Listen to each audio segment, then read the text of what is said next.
Our universe is incredible, surrounded by mystery and beauty, and many of us have questions about our past, present, and future.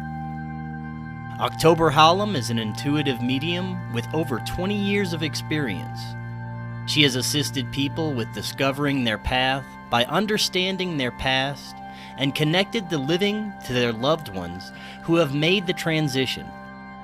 She is currently offering readings through Skype, Zoom, FaceTime, phone, and in person. You can reach her at theancientgift222@gmail.com.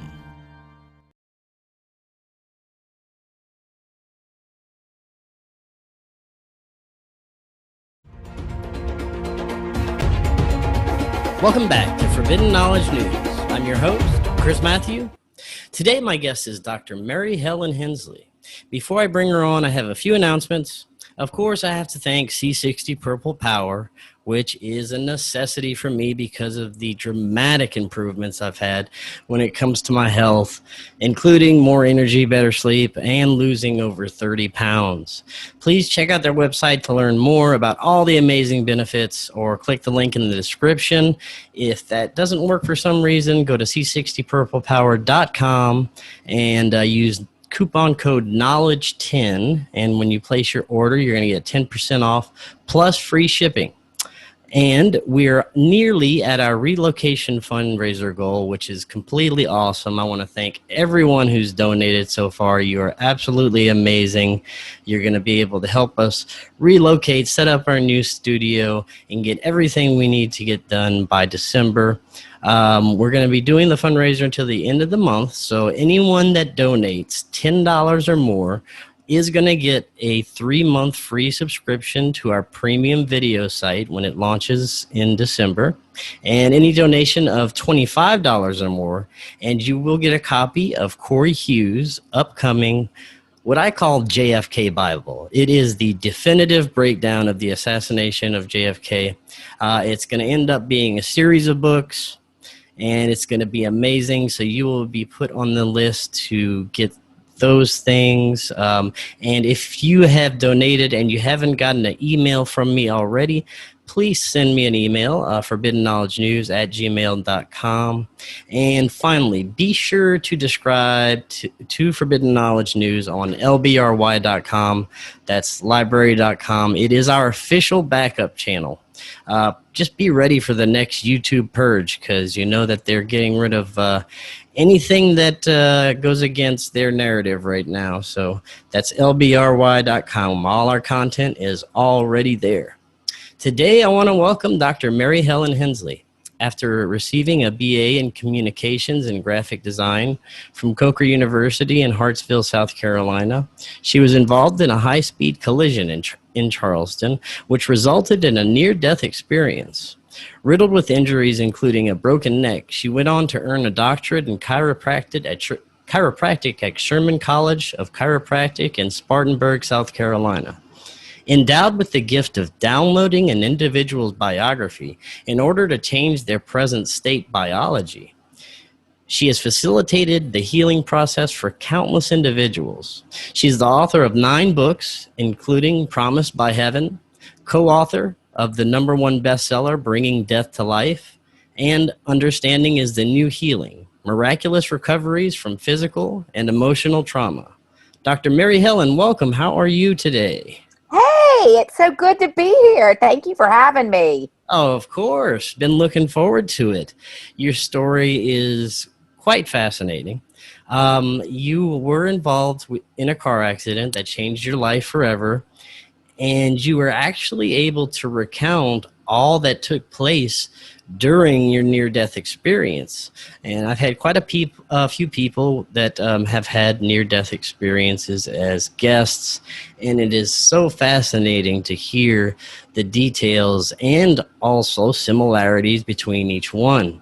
And through this, you were able to be reconnected to healing, which was your gift, I guess, from this experience. Now, what was your life like before you had the accident. Did you have strange or paranormal events or anything unusual happening in your life before that? I did. I always take it right back to the beginning, which means like the very beginning in the womb. When my mother was pregnant with me, she was already 40, and I was the fourth child to come. And she ended up contracting the German measles during the pregnancy in the first trimester. And so when she and my father went to her doctor, basically they were told, you know, this isn't going to work out well, because this was in 1968 at the time. And, you know, so the means to do anything about that kind of didn't exist in those days, nor did we have ultrasound or anything like that. And so my parents were sent home basically, you know, understanding that this child isn't going to be okay. And so my father was a minister, a Southern Baptist minister, but he wasn't kind of that holy roller, fire and brimstone kind of guy. He was an American football coach and this really big guy. And everything he talked about in the pulpit was a sports analogy. And that's why his churches were always full, because people really liked the way that he was able to compare everyday life or sports to the parables in the Bible. And this was it. That was his gig. And he was really good at this. But he had his Christian box. He had his idea of what happens when we live, when we die. And so it was so interesting because there was one night after they had been given this news that my father had what he described as a celestial visit. Now, what was interesting about this was for a minister to use this term, because you would think he would use the term angels. Right. But he said they didn't have wings. These were not your typical angels. He said these were beings. And like, this is the last thing you'd ever hear coming out of that man's mouth. But he couldn't deny it. And so during this visit, these two beings ended up telling him that his daughter was going to be okay. Now, remember, they don't know I'm a girl at that stage. That his daughter would be okay and that she was going to come in with some unusual abilities. And so this was a really big deal for my parents because, you know, imagine you've been giving this devastating news that your child's not going to be okay. And then all of a sudden you've got these beings who have appeared out of nowhere and they're like, hey, not only is she going to be okay, but she's going to be a little on the unusual side. And so I'm born and my parents are like constantly watching, waiting, and, you know, everything seems pretty good. I was completely healthy, which was miraculous in that day. And then, you know, a couple of years go by and I always go back to an incident that happened when I was 4. And I was called into the kitchen in my house, and I can still remember sitting down at the table and my father sitting down, and he, you know, was huge, big man in this big booming voice. And he said, "Sugar, do you know the difference between alive and dead?" I'm 4. And I'm like, the reason that they finally sat me down and asked was because I was constantly speaking about my mom's dad, Dr. Garland Clark, who was from Winchester, Kentucky. And he was my very best friend when I was a child and to this day.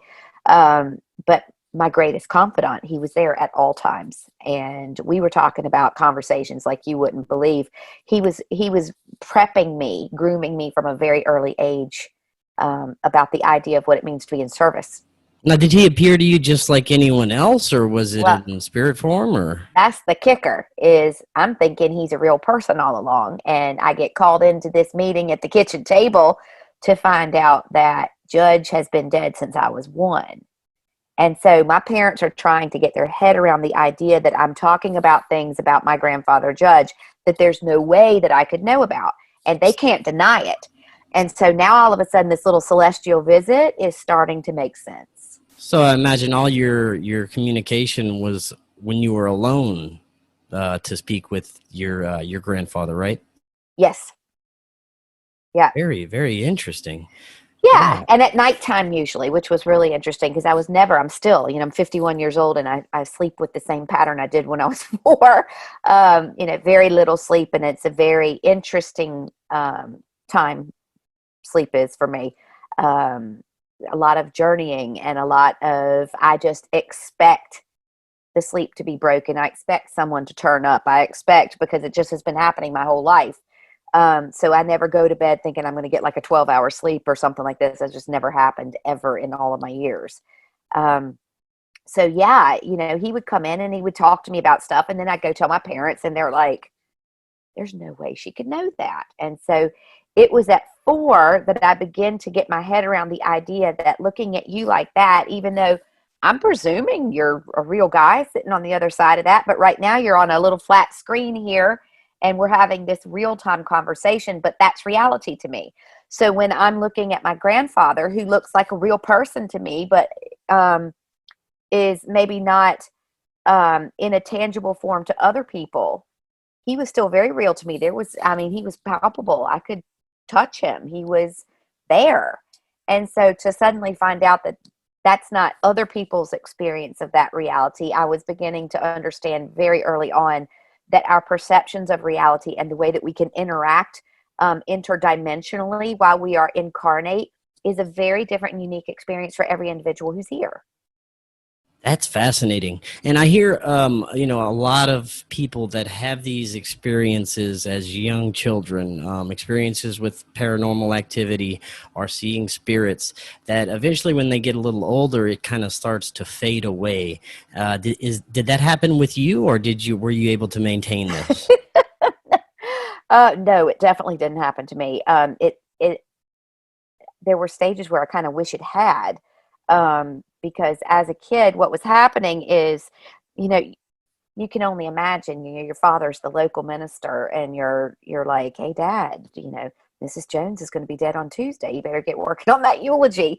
That was my reality. Is I would know something was going to happen before it happened, or I'd go to sleep and I would dream that so-and-so was going to die. And this also contributed to my weird sleep pattern because, you know, logic would say, if you know this about other people, eventually it's going to happen to someone in your own family. And so I think there was an element of, yeah, you know, is this really a gift, or is this more of a burden? Because it kind of really came to a head when I was 11 and I had dreamt the death of my dog, and while I was away at camp, and I had waited for 11 years for this dog. We were the Martinsville Bulldogs. My father was the head football coach of the Martinsville Bulldogs. And, you know, back in the 70s, high school spirit was like a Disney movie. And, you know, the whole town was involved, and it really was like that. And all I ever wanted was the team mascot. And I finally got my bulldog when I was 11 years old. And so when I dreamt very detailed points about Otto von Bismarck's death. Yes, and it was named Otto von Bismarck. Nice name. Because that's what every 11-year-old names their dog. Right, very common name. Yeah, and so it was that first real experience for me where it was someone that I loved, something that I loved, because all the other things that had happened up to that point had been other people outside of my scope, my family, where you could feel sympathy for their loss, but you didn't have to empathize with the pain. And so at 11, the whole game changes for me, because I was more in love with this dog than anybody in my life, you know? So to dream that this dog dies, and I was away at summer camp when it happened, and, you know, I ran out in the middle of the night from my cabin, and they wouldn't allow me to call my parents. And so they said that if I was still so upset in the morning, it had just been a bad dream. And I was like, you don't understand. These aren't just bad dreams. And but I couldn't really say anything either, because my parents had sat me down after that 4-year-old conversation and went, you know what? You're a little bit different, sugar. We need to really be careful with this. And it was my father who said, you know, I believe that what you have is a gift from God. I believe it's something that's very real. Your mother and I have seen it, but I think it's probably best if we keep this in the family and just between us. I think that's actually very cool that your parents were like that they understood you had this ability, but wanted you to be very careful with, you know, who you told and then how you used it and everything. So that I Well, it like. was interesting because they didn't want me they didn't talk about it with my siblings. So you can only imagine, when I'm in my late 30s and I released my first book and my siblings are like, what?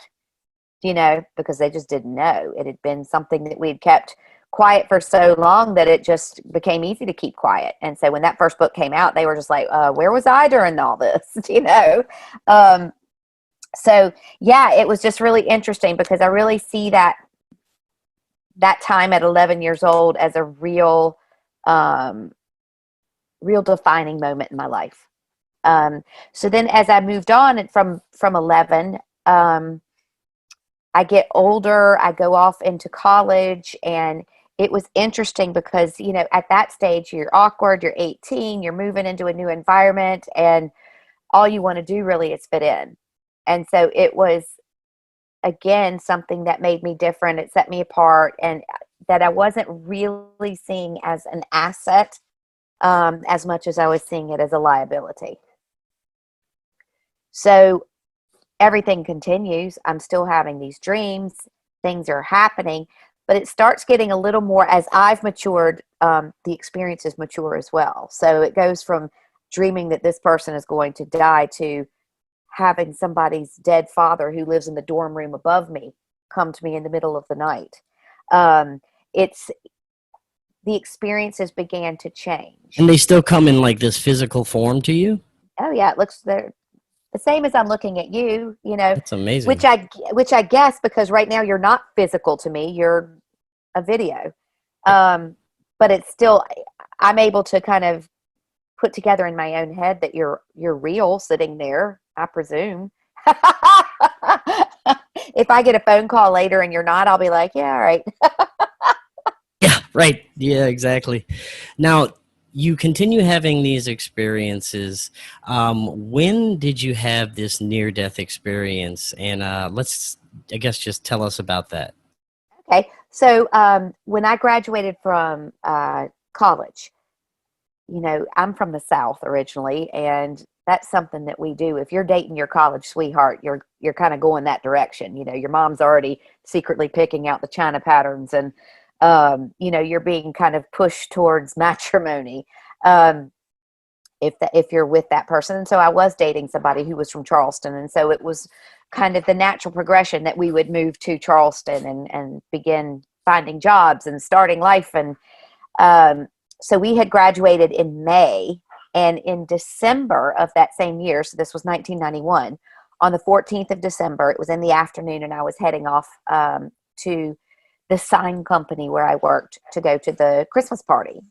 And so, there was me with my big college degree thinking I was going to get this fabulous job. And I ended up getting the best job in the world because I was handed a mop as opposed to a computer mouse, and told you need to learn this business from the bottom up, because if you're gonna own or run business in the future, you need to know what every job looks like. And so I really loved these people, Frank and Teresa Coyne. They were very important to me at that stage in teaching me about life, but also they had great conversations with me about the idea that things that I had been taught to believe growing up might not be what was reality. It might have been the reality in my home, in my family, but that didn't necessarily mean it was reality. And so they were just really neat people. So it was on the 14th of December, and it was Charleston, so it was hot, and I was in my Santa Claus t-shirt and Bermuda shorts and took off towards town. And Charleston's a pretty big place, at that time, about 350,000 people. And so I got to a stoplight that was about a mile from my home, my apartment, and I sat, and it was a red light. And so I stayed at that red light until it turned green. And I was at the intersection of Highway 17. And this is quite a big highway. So you'd have to go across all these lanes of traffic and then turn towards town. And so my light had been red. Their light turns red. My light turns green. I start across the traffic. And when I got to the final lane, I just happened to look, and there is a car that is flying towards me. And I'm like, that guy's not stopping. And so all of a sudden, as soon as I acknowledged that that was getting ready to happen, I knew I was going to die. Everything just stopped. It was literally at a snail's pace. And it's so funny because you think, oh, that's so Hollywood or whatever. That's exactly what it's like, though. Everything just crawled. Time just disintegrated. And so I'm now going, click, click, click with each passing second going, okay, well, let's see. It's time to go. That car is coming at me. That's going to hurt like bad if I stay in my body. And now I'm all of a sudden hearing myself think, okay, I can either stay in and get what I need from the impact. Do I really need anything from that? Because I've done this before. Oh my God, I've done this before.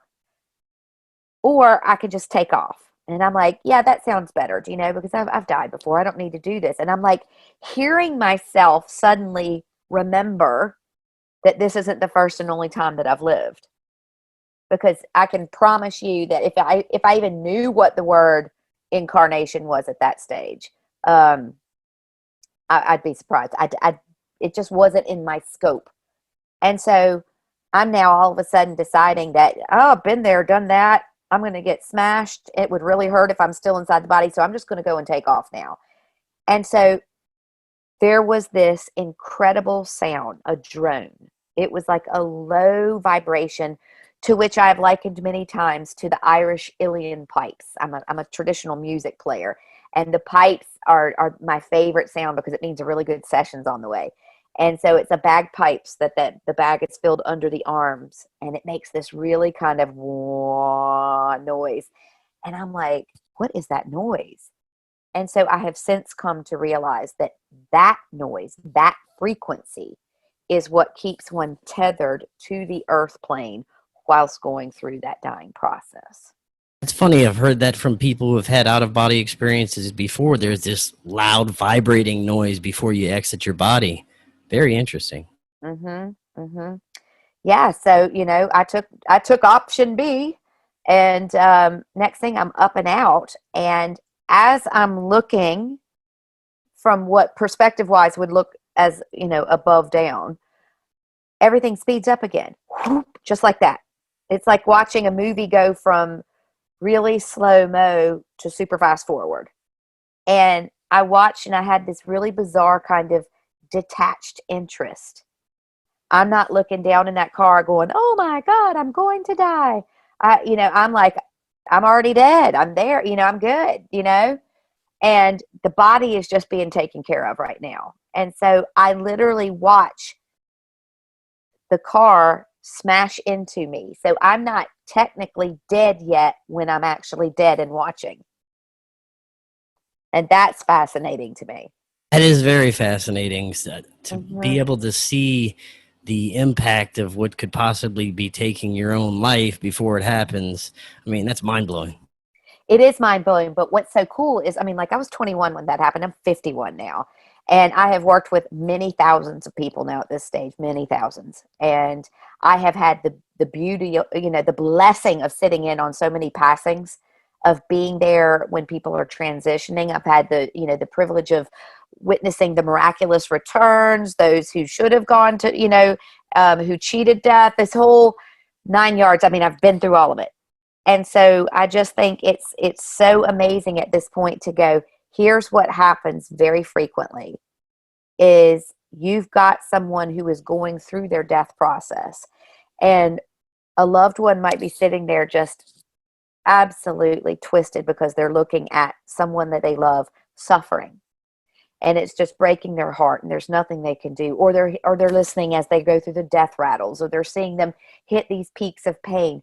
And what is so interesting is that what I learned in that accident is that, we can lift and lower out of the body at will when it comes, when that death process is happening. I've seen it happen so many times that it validates anything I know about that. And so a soul can choose to stay in the body and experience the pain of the impact or the cancer or the bullet or the hanging or the whatever way they're going. They can choose to experience that if that's something they need to experience. We're all just little scientists and fact finders here gathering tools. And so if it's something that that soul needs, they'll stay in and experience it. If it's not something they need, which like in this instance, I was like, oh my God, I've done this so many times. I really don't need to feel that. And next thing, whoosh, I'm out. And I'm like, oh my God, what just happened? You know, you're in this immediate remembering of everything. Oh yeah. Oh yeah. It's like playing Monopoly blindfolded, and you take the blindfold off and you're like, oh, I remember how this works now. And Right. so I was able to just watch myself as that car hits, T-bones me, folds the car in half. My neck goes through the window. My head goes through the window. My neck breaks. Glass shatters everywhere. The car now is spinning through the intersection, and then it lands. And so I'm just watching, and the first thing that I noticed, and we have such a laugh about this, my old suite mate from college, her name was Mim, and Mim was from Charleston. I'm from Virginia. And Mim grew up in Charleston, but in a different part of Charleston from where I lived. And she happened to be 2 cars behind me at that stoplight. And so what was really bizarre was that from that bird's eye view, I was looking at my old college suite mate watching me die in this car accident. And I could feel her anxiety. I could feel her angst. And also when she realized that it was me. Because at first it was just, oh my God, that poor person, that accident. And then she sees my car. And then she sees me dead in the car. And I could feel all of what she was feeling. And it really was kind of like, I'm okay. You know, I'm okay. I wasn't trying to clamor to get to her to change her experience of it or anything like that. I just remember watching and going, I'm all right. Do you know? So that was really interesting being able to, you know, to this day, we still laugh and joke. And she's like, I can't believe you did that to me. Yeah. It kind of confirms it confirms for me the idea that everything is connected. We're connected to everything. We're connected to Everything. everyone, and that everyone has the ability to access this. But some have just it's easier for some than others. Some are born with it more open, I guess, and it's some can train it. I guess it's like playing an instrument. Some are like really naturally good at playing an instrument. Some have to work Mhm. and learn at it. But that's just my opinion That's about true. it. Yeah, absolutely. Well, I mean, there are people who love and enjoy music, but they never have taken the time to train to learn how to play it. It doesn't mean that they don't equally love it and enjoy it. Right. It just, you know, like I'm sitting in here right now doing this podcast looking across at my kitchen, and it's a room that I like to walk through in order to get to my back door. I don't enjoy cooking. I don't enjoy being in the kitchen. You know, I can talk to dead people, and I'm pretty good at writing books, but I don't want to stand in front of the frying pan because it's not a pleasure for me. Right. So yeah, we all have our areas of expertise. And I do think that all of us have the capacity to train this inherent or innate ability that we have, but based on what it is that we come here to accomplish. You know, I'm an author and a motivational speaker, an inspirational speaker about life after death and about metaphysics. So it would behoove me to be pretty good at it. And Right. so, right? Yeah, it I reminds me of love. my own personal experience that I've never had anything paranormal or anything happen my whole life until a few months ago when I had my first what I call angelic contact, all psychic communication, and I was kind of told that I'm already doing what I'm supposed to be doing, just keep doing it, and it was amazing. It changed my life forever. But yeah, I Mhm. want to get back to your story about what happens next. So you're watching and you're seeing your friend.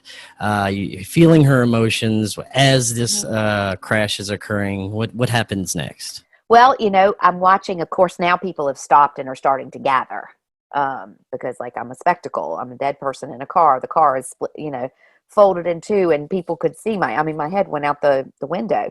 Um, and so there was a woman who ran up to the car and put her name and phone number in through the blown out window of the passenger side on the seat, which I thought was so weird. And I remember watching this, going, "That's so weird." And then I watched a guy in a uniform come over and reach through um, the passenger side window and turn the engine off so the car wouldn't explode. And I remember him very distinctly. And so as I'm watching the people kind of gather and congregate, all of a sudden that sound changes and that low drone becomes this beautiful symphony of tones. I always call it the music of the spheres. And it was just this amazing series of tones that I've never, ever heard recreated, although I've tried many times. It was just these incredible series of harmonics that just went through your essence. You became that sound.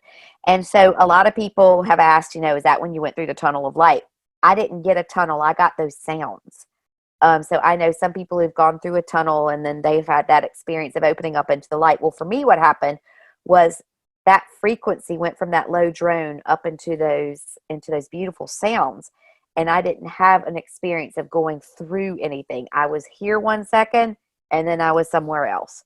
And so it was those sounds that took me into what I kind of consider like Grand Central Station. It was this beautiful atmosphere, the palpable, the air, you could touch it, you could mold it, you could play with it. It was incredible. There were colors that, I've never, ever, ever seen here. I could hear those sounds, although I had no ears. I was those sounds. And so I just basked in this. It was amazing. Like there was no physical body, but I still recall being aware of a form, if you understand. So it wasn't like I just suddenly became one with the infinite reality. Right. I was still aware that I was me. I knew I'd just been Mary Helen. I knew what I'd just done, but now I was just like super smarter. I knew a whole bunch of other things that I'd had to forget in order to go do that. So it's really now in this beautiful environment with these fabulous sounds and colors and all, what's happening is I'm going, oh, yeah, that's what it was like. I've heard people say that whenever they have these experiences, it's like waking up from a dream into the real reality of what things are. Right, exactly. And so how long I was in that space, I have no idea. But eventually what happened was that atmosphere started taking shape in front of me. And so I still believe that this was for my benefit because there you are freshly dead and hanging out in this space all by yourself. And so, these magical beings appear in front of you. The atmosphere actually started taking shape and two individuals stepped forward. And they very much so took on a human appearance. Because, as one can imagine, just because you're detached from the physical body, you're still having an experience. You're still a sentient being. So there was an element of the shock of having just left a body, and arriving into this space and looking around you going, oh my God, oh yeah. It's like if somebody calls you, this is exactly what it's like. Have you ever done this? Because I do it all the time. Now everybody knows. They call you and you answer the phone and you were dead asleep and they're like, oh my God, did I wake? And you're like, no, I was up. I was reading. Yes. And you're just lying, Right. And then you're just talking gibberish. I think I did that this morning, actually. Yeah, exactly. So that's what it was like. It's kind of like you're like going, what just happened here? And you're like, I'm okay.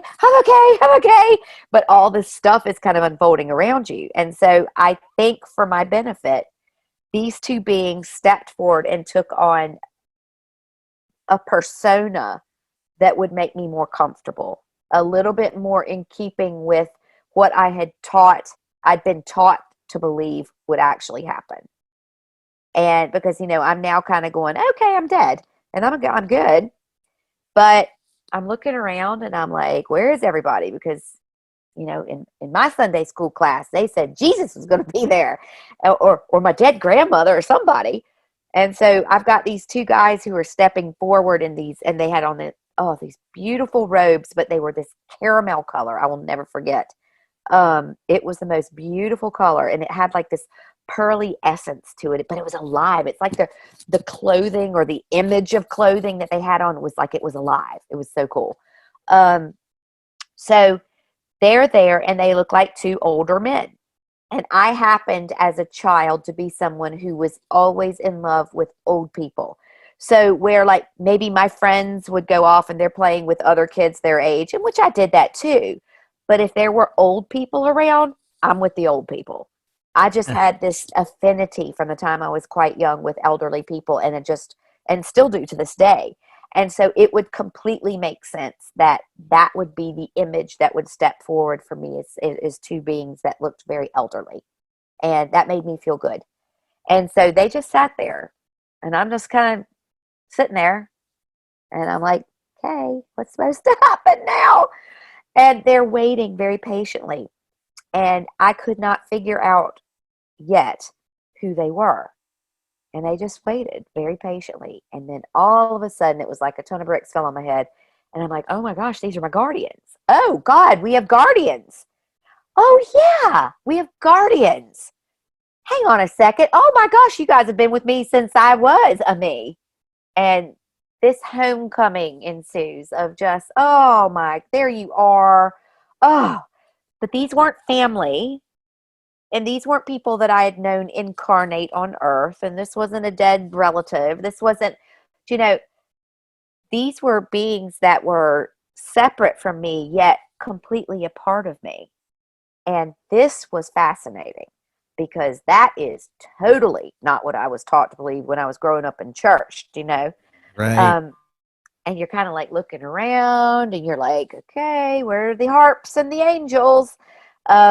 You know, this was a very, very different experience. These were beings. And so probably as close as I can think that when my father saw those celestial beings that he described, I'd say probably what he got was a visit from his own guides that was tangible and something he could actually see. And he didn't know how else to describe them because, you know, here these guys are, there's no wings. Is there an angelic realm? I have loads of people who work with angelic realm who are very taken by the angels and this. It's not the realm that I work with. Does that mean it doesn't exist? No. Do you know, I've never been to Cambodia. Does that mean it's not on the map somewhere? Of course it is. Right. Do you know, there are so many different ways to interact with the worlds and the realms that are around us. And The so, more I look at it, the more I see that, especially based on my own experience, that these beings will appear to conform to your belief system, whatever is easier for you to take in, or what's right for you to see at the time, because that is what my guide, who I believe I spoke with, told me, that they can appear as whatever form, but whatever form is best for you, and right, that's just based on my experience and others as well. right. You know, so like an almond-eyed gray at that point of death probably wouldn't be a good appearance to take on for me. Do you know, like I'd been like, because I was just brand new to this, you know, this whole dying thing. And so once we started to reconnect, and then it was like this, you experienced this in your recent encounter a few months ago. There's this transference of knowledge and nobody's talking. There's no mouths moving. And all of Instantaneous communication. it's instantaneous. It's just like somebody plugs a USB key in and you're like, oh, yeah, yeah. Right. But then all of a sudden you're aware that there's so much more than the 21 years you've just left behind. You're starting to remember and place into context multiple experiences, multiple lifetimes. And here's for me where it got most interesting. Because after we had our greetings and our hellos and this download of information, now it's time for me to review the life I've just left. And what's happening is I'm like, again, in the perception of what I had just been taught in the life I had just died in, was that somebody would be judging my performance. And this was not a critique and let's send you home with some notes to work on. This is the great judgment, and you're either going up or you're going down. And that was it. And I'm going, okay. And I'm looking around, and what unfolds was the coolest thing. And to this day, like to recreate this would just be, it was like I was in a cinema, but it was a 360 cinema.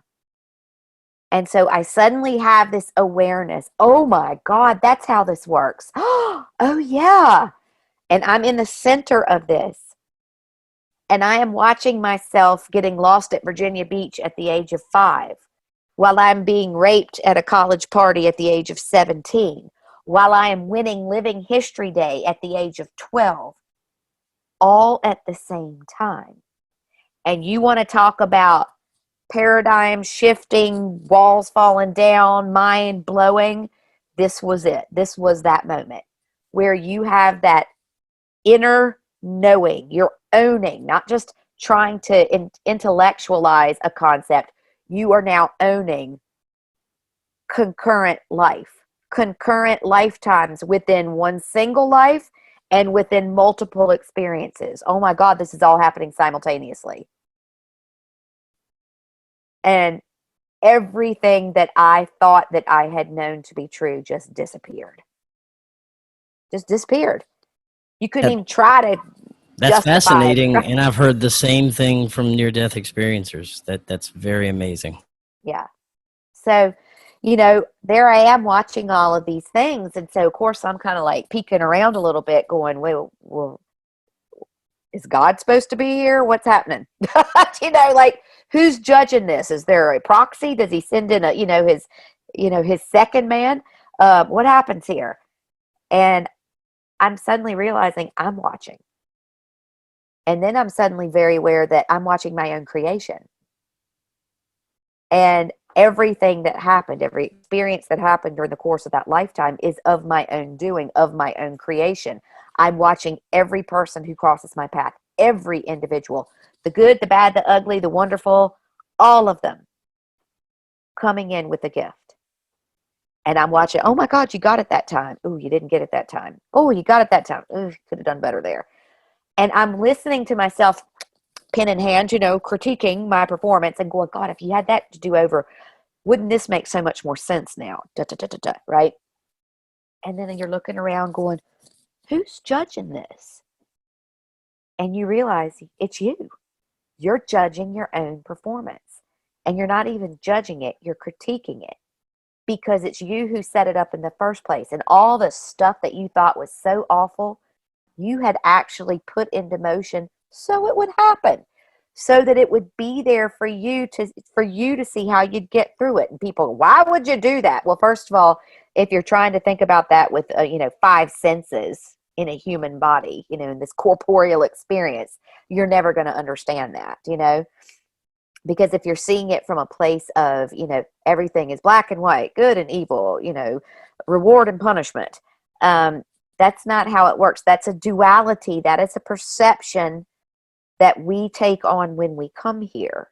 And I find that so interesting because we spend so much time talking about how awful that is. And, the illusion of the duality, you fools. And, and I'm going, that's what we came here for. We came here because it offers that, It's a learning experience, like a big training ground.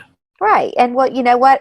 I come from Martinsville, Virginia, and we have a NASCAR track there. And there's NASCAR all over the South, but they call the track that we have the safety pin track because apparently it's a very short kind of 1 mile experience that's very, very different and unique compared to some of the other tracks. And so the drivers will always talk about how much they love the Martinsville experience because it's so different. They get to drive their vehicles different. It pushes them to different boundaries. And so when you're trying to think about an experience and how a hardship could have been something that you wanted to have in your life, when you're thinking about it with your human mind, you're like, I would never do that to myself. I'd never ask for cancer. I would never ask for my husband to cheat on me. I would never have asked for my sister to be murdered. I would never have asked, and the list goes on. And then all of a sudden you're sitting in this space going, I asked exactly for that. I asked to be part of that. I wanted to be in that experience to see how I would react, to see how I could grow, to see how I could evolve. While stripped away of all remembrance and understanding of what I actually am. How quickly could I get back to the knowing that this didn't happen to me, but for me? And that the one who put it in on the plate in front of me was me. And that was fascinating. But what's so wild about that is an awful lot of people will have a near-death experience and they'll come back and they'll talk about the love and the feelings that they had and all this. And that's, kind of as much as they can remember, but that's all that matters really is that feeling that they have. But what was so weird for me was that I have a very detailed memory of everything that happened. And so I sit talking to you about this as if I'm in it right now. Like the hair is standing on the back of my head and this is 30 years ago, And I'm just like, oh my, I get very excited every time that I talk about it, because the reality of it is so mind blowing.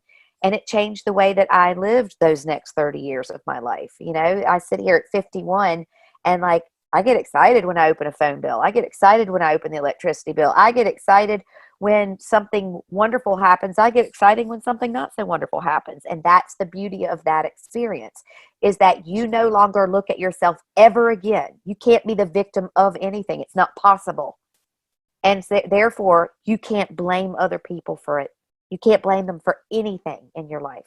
All you can do is turn around and in your mind go, thank you. Thanks for showing up. Now, in the heat of the moment, might you lose the run of yourself, as they'd say here in Ireland? Sure, that's part of being human. But the beauty of having this understanding is that, you know, it doesn't happen too much longer after something's happened that you're like, that was for me. Thank you for that. Thanks for showing up. Thanks for giving me that. I nearly let myself down. I nearly let myself down the other day. And I do this for a living.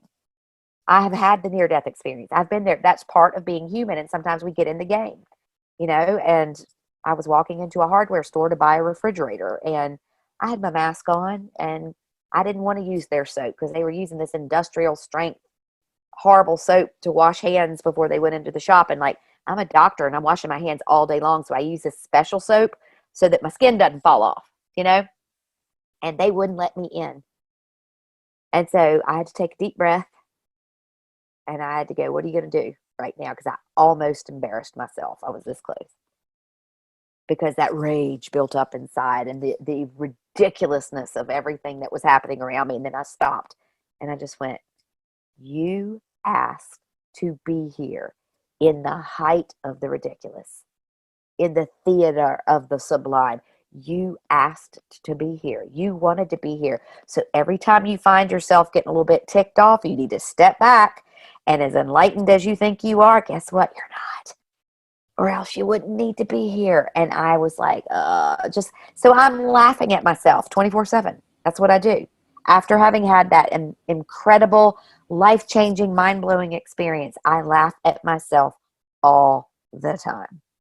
Yeah, and I think it's funny that, you know, if it is the nature of reality that we choose to come back and live, you know, a certain way during a certain time, I always ask myself, why the hell did I pick, you know, this period of time where I would go through this, you know, kind of like apocalyptic major awakening stage, turning point of the planet, you know, and I just find that fascinating that if that's the case, that we're deciding this, some of the things that we decide to learn and put ourselves through is really crazy. But you're into the paranormal. You're into these bizarre experiences and all that. Where else would you be? Like, this is it, do you know? Right. But then what that experience showed me is it's not, why did you pick this time? You picked this time and all the other ones as well, because guess what?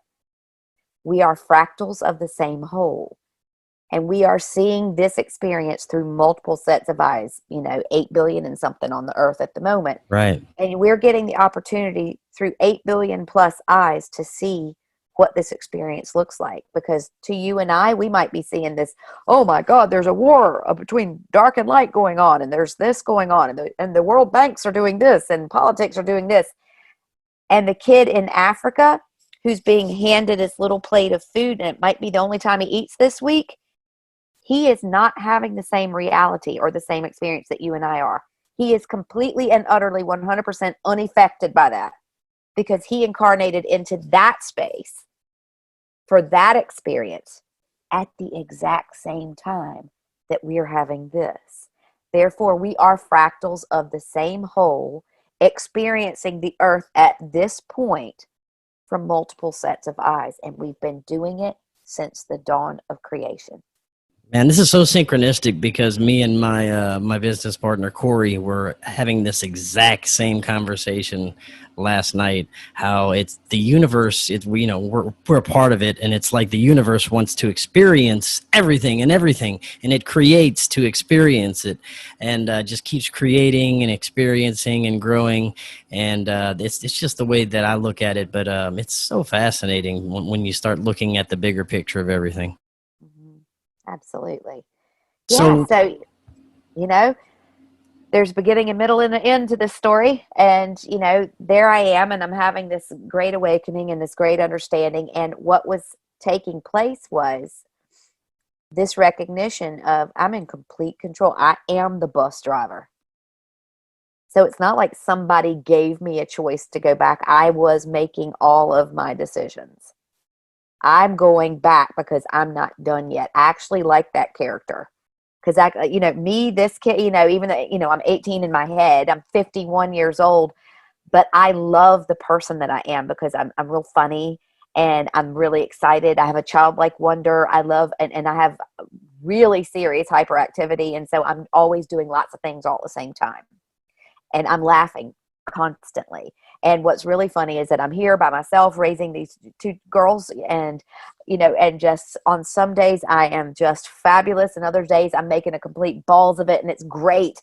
And I was like, yeah, I want to go do that. And so I chose to go back. But these guides, these beings told me, okay, that's awesome. You go do that, but here's what's going to happen. If you choose to go back in, now that you've had the big awakening, you're not going to go back to sleep again. You're going to go back in with memory of all of this. I'm like, okay. No, it's not just about having memory. It means you now are changing your commitment of service. Okay. We're going to show up for you. We'll be there when you need us, but we're going to raise the stakes a little bit. Let's make this interesting. You're not going to go just back and, have these dreams and somebody drops dead the next week. You're going to be able to go back and touch somebody and download a hard drive and go through every file record ever of every experience that they have ever had while incarnate on this plane.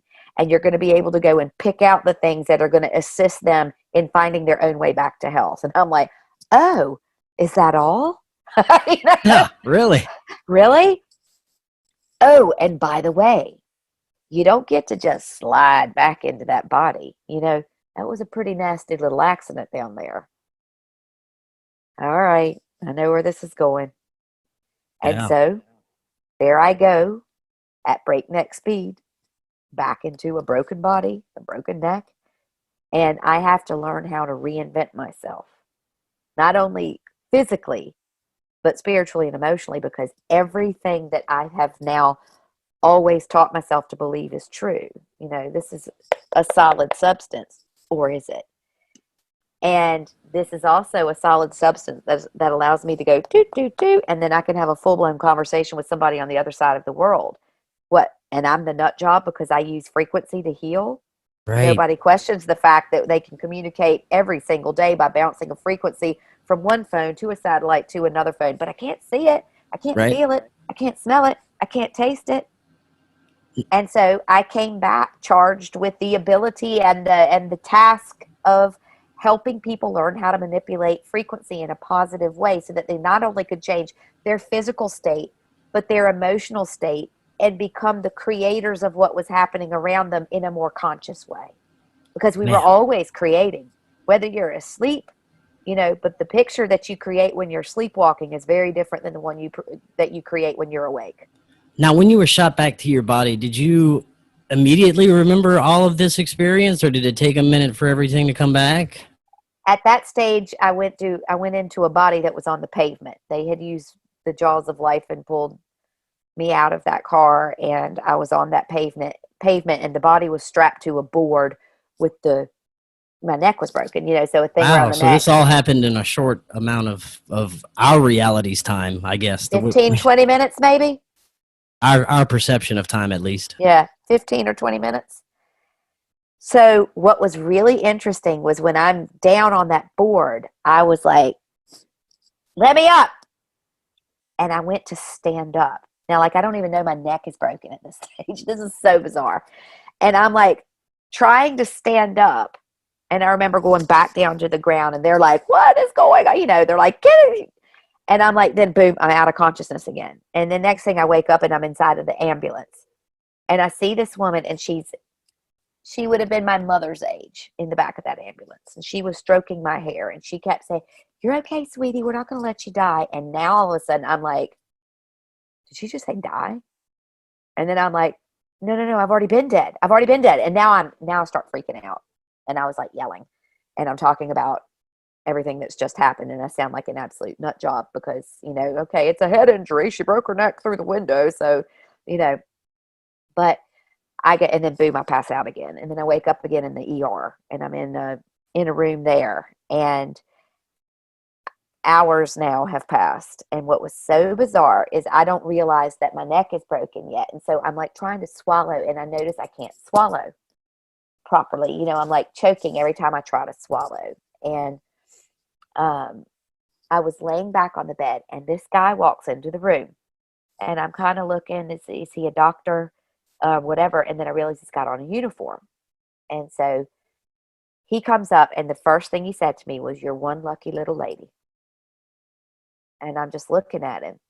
And then all of a sudden I went, "I know you." And then I'm hearing my voice going, "Oh, it doesn't sound like my voice." And I'm like, "I know you, And I'm like, "You were at the accident." And then he just freezes. And he's like, "Excuse me?" And I'm like, "You were at the accident." And then he kind of ignores me.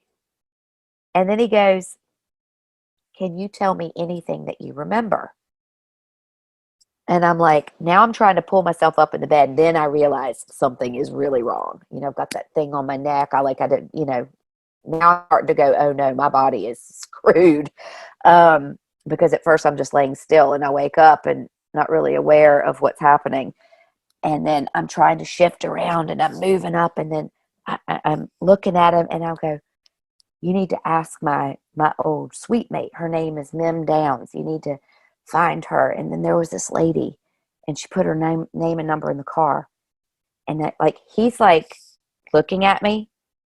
And I said, and there was this guy, there was an officer, someone in a uniform. And all of a sudden I go, "Oh, hang on a second. It was you."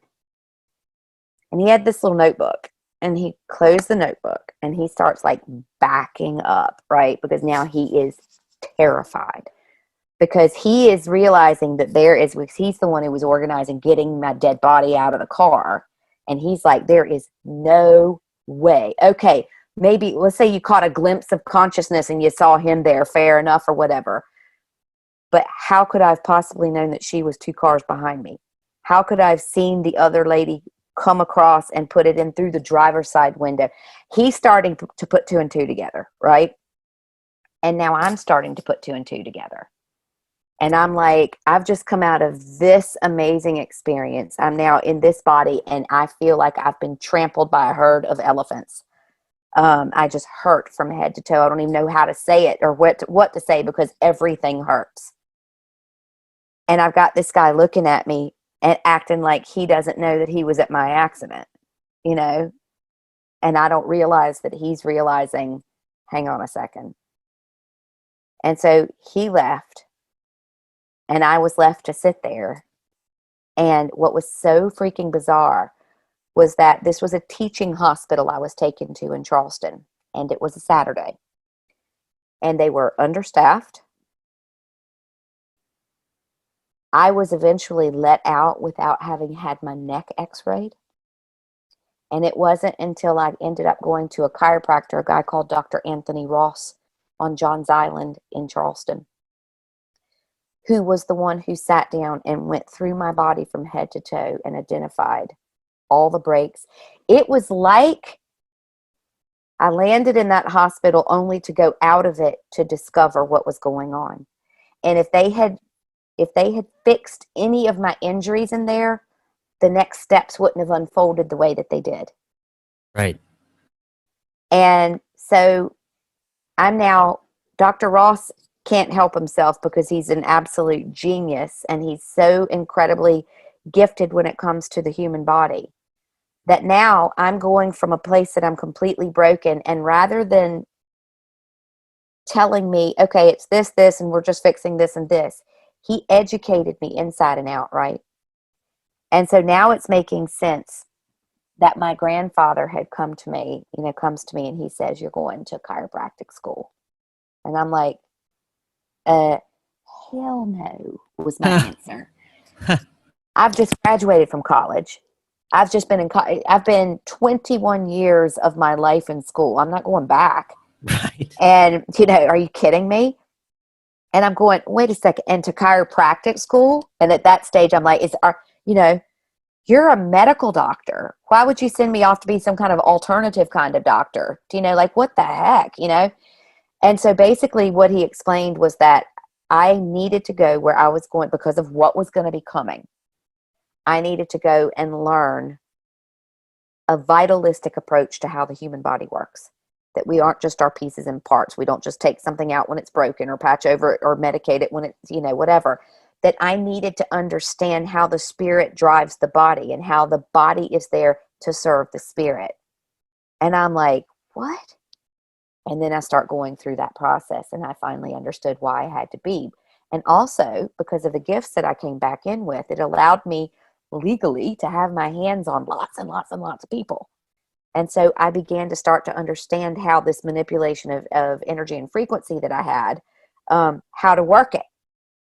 And so that's how I became a doctor. And that's how that part of my life unfolded. And to this day, 30 years later, they have never, ever let me down. Wow. I'm always surrounded by and especially when it comes to helping other people, if it's, because being a healer doesn't mean you just stick your hands on somebody and whatever ails them goes away. That's a terrible disservice and something that fuels the ego. Because as I have learned, and as you know, if we've got something going on, it's because something needs our attention. I've had cancer twice, and when I had cancer, it was because I completely dropped the ball on myself on something that I knew. I knew that I shouldn't do it, and I did it anyway. And the only way in my busy life at that moment to get my own attention was to get some cancer. And then as soon as I'm like, oh gosh, are we that serious? Okay, I got it. Hands up. I get it. It's nobody else's fault. I did this. And if I did this, then I can undo it. So I've undone it twice in my life, Right. I've survived an accident like that. I've had a brain tumor. I've had every disease known to man because I have experimented with this body. Now as I get older, I don't do it quite so often anymore because it gets a little bit more difficult. But I am completely in control of the experiences that are happening in this body and in my life. And so I spend my time teaching people that they are too. That And is so so awesome. all I do is, I cheat all the time using the extra, sensory perceptive abilities and, the ability to communicate with those who are outside of this realm or being able to see something that happened in what we perceive as the past or in the future. All I do is utilize that to assist the person, but I'll never unwrap the gift for them.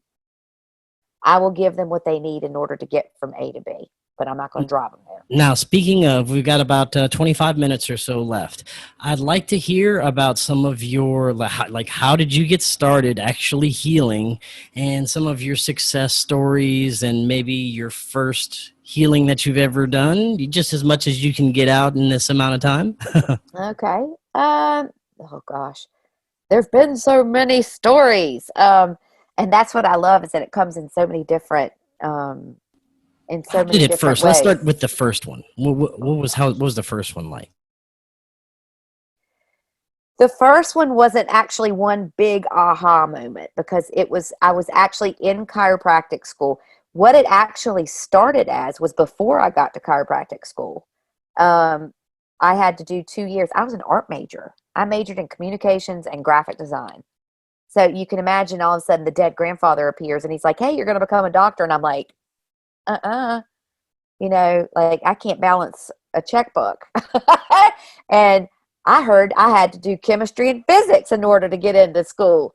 And so I ended up having to take 2 years of an associate's degree in chemistry and physics, which is one of my proudest, laughable moments because I am so right-brained that how I got through that experience was sheerly because I was meant to be continuing on this path. I scraped through chemistry and physics by the skin of my teeth.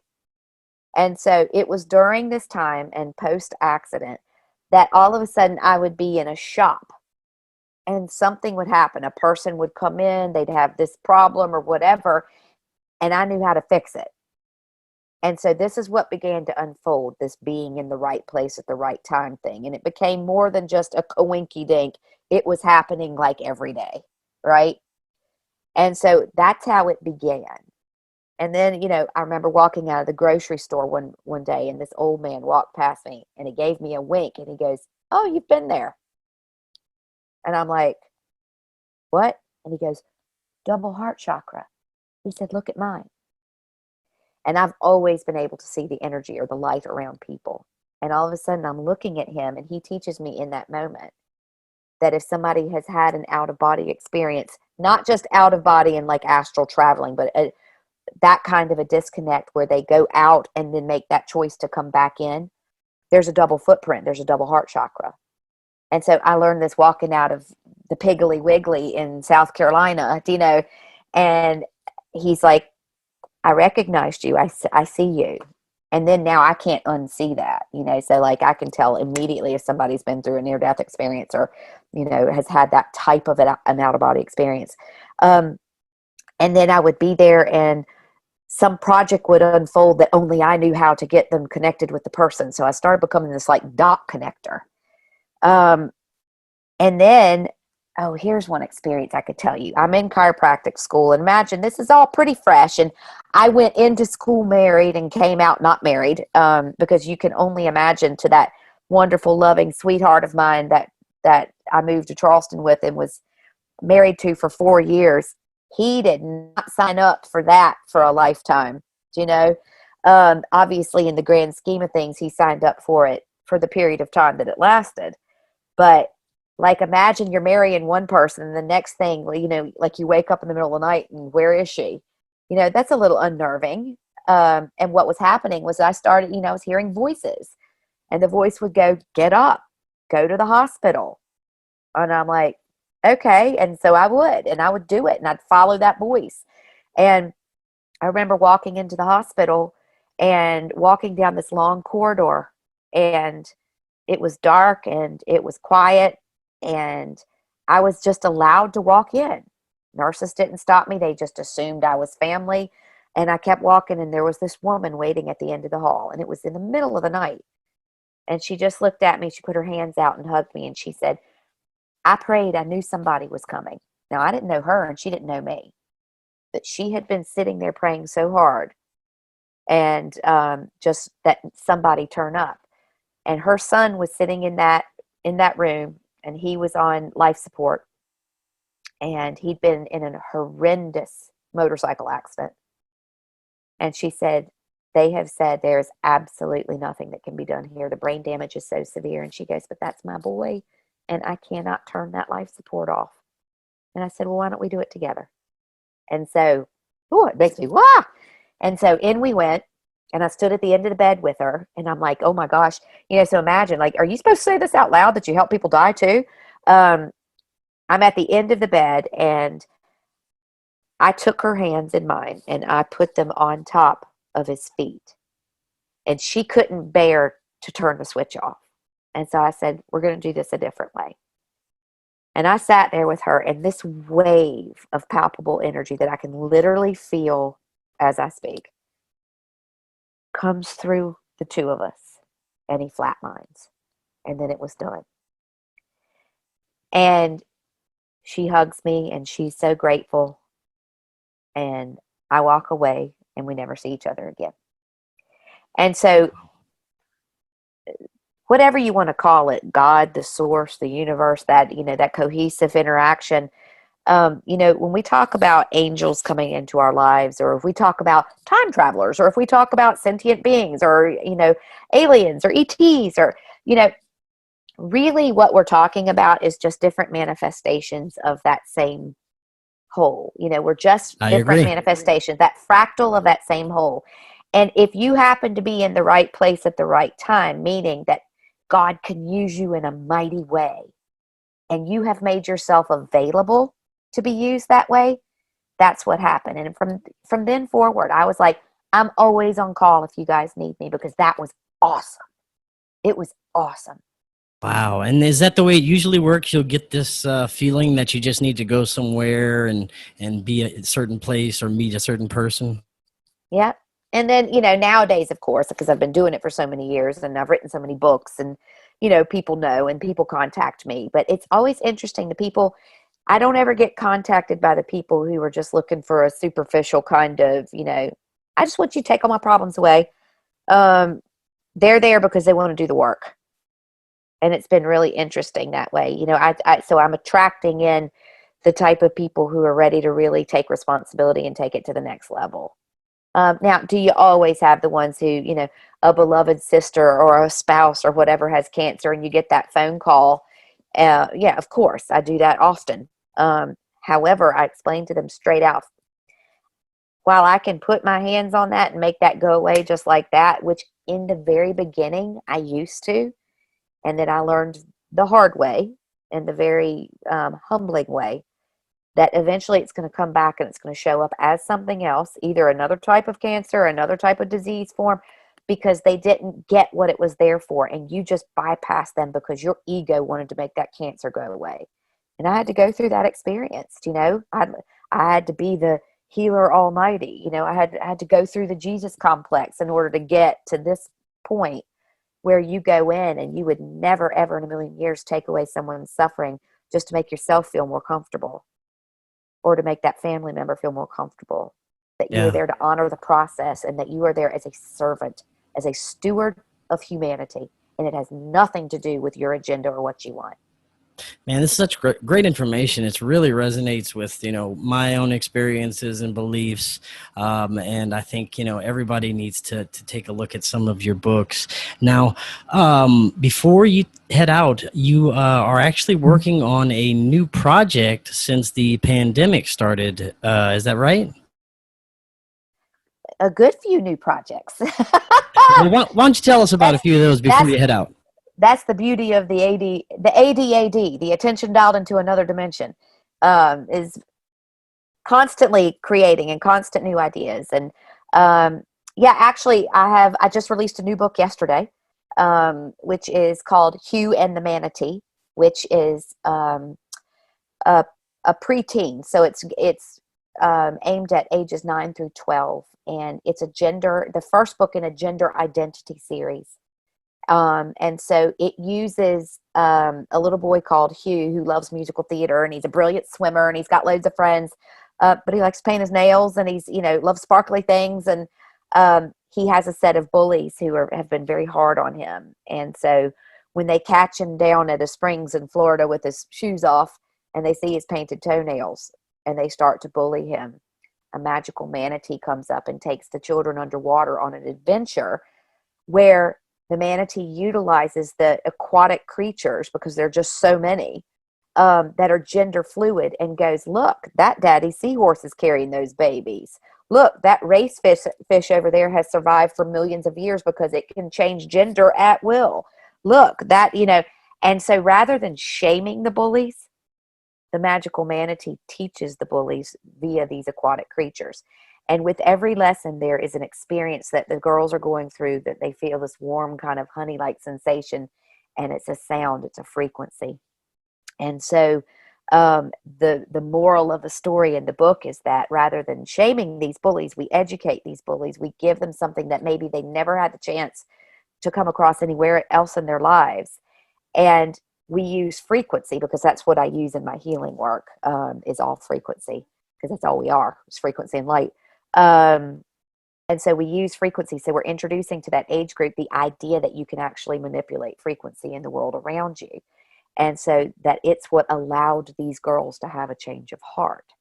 And, when young Hugh asked the manatee, after the girls have changed their ways towards him, well, wait a minute, I was hearing it too. Look what happened to them. Well, what happened to me? And the manatee is like, you allowed them to change. And that's the power of love.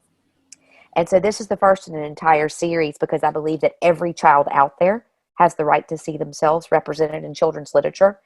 And, the more we move forward to realizing, kind of moving out of that, the old white guy mentality of the world that we live in and the rules that we follow, and bringing in that beautiful diversity and inclusiveness and all that, part of what I wanted to do was bring some literature in at an early, and I think very crucial stage for our children coming in, because these kids are different.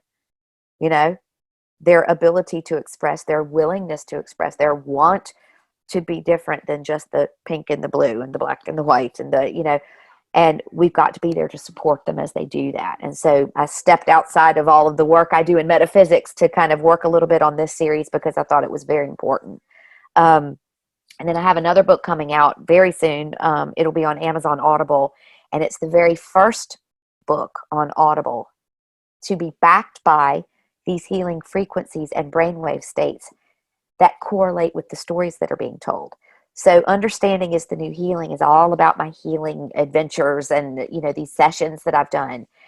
And what's interesting is that rather than the listener just hearing the story, it's giving them an immersive experience where if there is something being told in this story, the frequency that correlates with that, let's say it's something that deals with fear, guilt, shame, anger, grief, you know, we know that resonates at 396 hertz within the human experience. And so with a gamma brainwave state and a 396 degree or hertz frequency playing in the background while they're listening to a story that has to do with that, it doesn't mean that they have to have experienced the exact same story, but if they resonate with a feeling that the story is giving, that it's giving them the opportunity to heal whatever happened in their own lives via that frequency. It's wicked. It's awesome. I'm so excited about it. That's so cool. Dr. Mary Helen, I want to thank you so much for coming on today. That was fascinating information. Before you take off, could you let everyone know if they're interested in finding your books and more information about you, what's the best way that they can do so? Website, maryhelenhensley.com. All right. And very good. Pretty much everything I have is also on Amazon. You know, you can go through the website and, or you can go straight to Amazon. Awesome. Well, Dr. Mary Helen, thank you so much. And thank you. We could talk about so much for other hours. stuff. Yeah, so I'd love to have you back on in the future. I'd love that. All right. Well, you have a great rest of your day. Thanks so much. Thank you. You have a good night.